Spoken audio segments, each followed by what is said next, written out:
নীলকণ্ঠ। গাট্টু আর চিঙ্কি ঘরের বাইরে দাঁড়িয়ে বাসের অপেক্ষা করছিল। কিছুক্ষণের মধ্যেই বাস চলে আসে আর মা দুজনকেই বাসে তুলে দেয়। বাই বাই মা।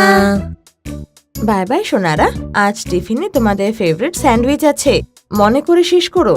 আর দুটো স্যান্ডউইচ এক্সট্রাও রাখা আছে। ওকে মা, আমরা খেয়ে নেব, বাই।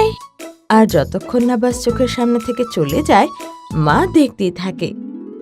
কিছুক্ষণ পর সবাই স্কুলে পৌঁছে যায় আর প্রার্থনার পর হেডমাস্টার একটা অ্যানাউন্সমেন্ট করে।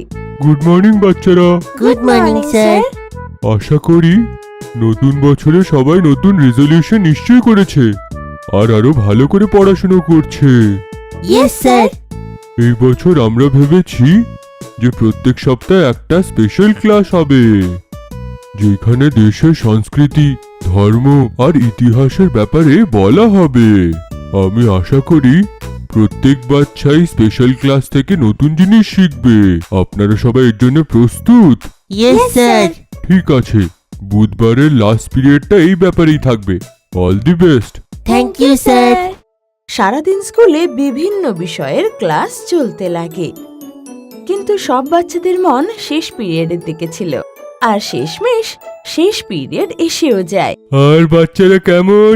খুব ভালো স্যার।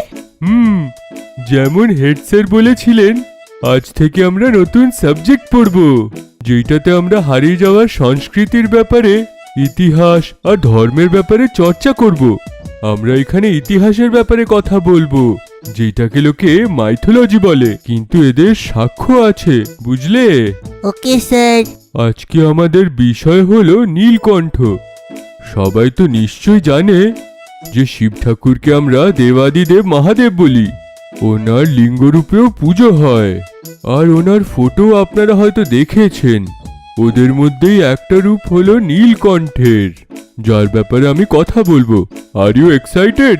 Yes sir. ঠিক আছে, আমি পাওয়ার পয়েন্ট শুরু করি।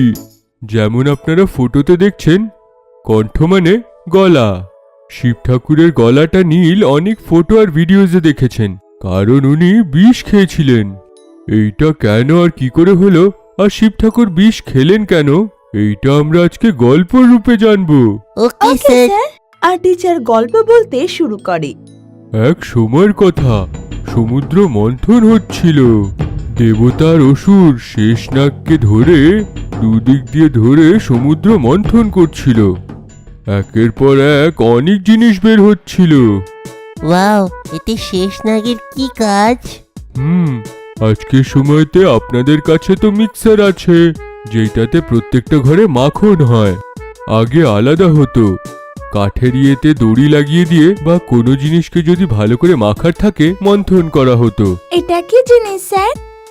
মাখাটা একটা প্রক্রিয়া, যেমন কি গোল ঘুরিয়ে দই থেকে ক্রিম বা লোকে যেটাকে মাখন বলে সেইটা বের করা হয়। কৃষ্ণ ঠাকুর তো এই মাখনটাকেই খেতেন। সেইটা বানাতে খুবই কষ্ট হতো, তেমন ভাবেই সমুদ্রকেও মন্থন করা হচ্ছিল, যেখান থেকে লক্ষ্মী ঠাকুর বেরিয়েছে। ওনার দিওয়ালিতে আমরা পুজো করি। মানে লক্ষ্মী ঠাকুরের বার তেমন হয়েছিল? হ্যাঁ, তাই তো লক্ষ্মী ঠাকুরকে পুজো করা হয় দিওয়ালিতে। যাই হোক, আমরা নীলকণ্ঠের গল্পটাকে শেষ করব। সমুদ্র মন্থনের সময় ওর থেকে অমৃত আর বিষ বেরোলো। এই মন্থনের থেকে অন্য যা জিনিস বের হলো সেইটা দেবতার অসুরে ভাগ করে নিল। অমৃত তো বের হলো না, আগে বিষ বের হলো। তো সবাই একে অপরকে চেয়েছিল, আরে এই বিষটাকে কে খাবে? যতক্ষণ কেউ বিষটাকে খাবে না অমৃত বের হবে না। আরে কে তাড়াতাড়ি না খেলে এই তো পুরো জগতে ছড়িয়ে যাবে আর সবকিছু নষ্ট হয়ে যাবে। কার মধ্যে ক্ষমতা আছে যে বিষটাকে খেয়ে নেবে? চারিদিকে হাহাকার হয়ে গেল। কে দেবতা আর কে দানব? পৃথিবীতে মনুষ্য, জীবজন্তু এর প্রভাবে আসতে লাগলো। মনে হলো সবাই মরে যাবে। এই হাহাকারকে দেখে সব দেবতা আর দানবরা মিশে শিব ঠাকুরকে ডাকলো। হে মহাদেব, আপনি আসুন আর এই বিষটাকে পান করে এই জগৎটাকে বাঁচিয়ে নেন। হে দেবাদিদেব মহাদেব, আপনি নিজের চোখটাকে খুলে দেখুন, সবকিছু নষ্ট হয়ে যাবে। শিব ঠাকুর দেখলেন সব নষ্ট হয়ে যাচ্ছিল। উনি নিজের চোখ খুলে এগিয়ে গেলেন। ওয়াও, তারপরে তারপর কি হলো? স্যার? তারপরে কি সব বিষ উনি গলার মধ্যে নিয়ে আটকে নিলেন, গিললেন না কিন্তু। আমি এই বিষটাকে পান করছি। এই বিষটাকে পান করলে সংসার বেঁচে যাবে। আর এই বলে শিব ঠাকুর সম্পূর্ণ বিষটাকে পান করে নেন, কিন্তু গলার তলা এটাকে যেতে দিলেন না, যেই কারণে ওনার গলা নীল হয়ে গেল। ওনার কিছু হলো না? উনি তো দেবাদিদেব, উনি তো গঙ্গা মাকে ধরে রেখেছেন, উনি বিষ গলায় আটকে নিলেন। কিন্তু কতক্ষণ স্যার? বলা হয় 60,000 বছর বয়স অবধি উনি এইটা রেখে তপস্যা করলেন, যেইটাতে এর গরম আর প্রভাব শান্ত হোক, যেই কারণে ওনার কণ্ঠ নীল হয়ে গেল, আর ওনার নাম নীলকণ্ঠ মহাদেব হয়ে গেল। ওয়াও, এই তপস্যা উনি কোথায় করেছিলেন? আপনাদের এইটা জেনে খুবই খুশি হবে যে এই জায়গা ঋষিকেশে আছে। সেইখানে এনার অনেক বড় মন্দির আছে। প্রত্যেক বছর শ্রাবণে ওইখানে অনেক বড় মেলা লাগে, অনেক লোকেরা কাঁওয়াড় নিয়েও যায়। কাবার মানে? কাঁওয়াড় মানে হলো ছোট হাঁড়ি, যেটাতে গঙ্গা জল ভরে কাঁধে টাঙিয়ে নিয়ে নীলকণ্ঠ মহাদেবকে সেই গঙ্গা জল চড়ানো হয়। এখনো?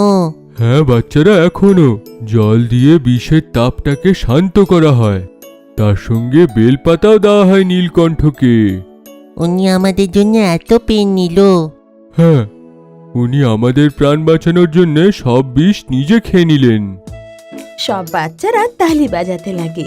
তো সব বাচ্চারা এটার ব্যাপারে বুঝলে তো? নীলকণ্ঠর মানে জানলে তো? ইয়েস স্যার, এখন থেকে আমিও শিবলিঙ্গতে জল দেব সব সময়। Very good. আজকের ক্লাসে শুধু আমরা এতটুকু শুনবো, পরের ক্লাসে আরো গল্প হবে। আমাদের ভিডিও ভালো লেগে থাকে তো আমাদের ভিডিওকে লাইক করুন, কমেন্ট করুন আর সাবস্ক্রাইব করুন।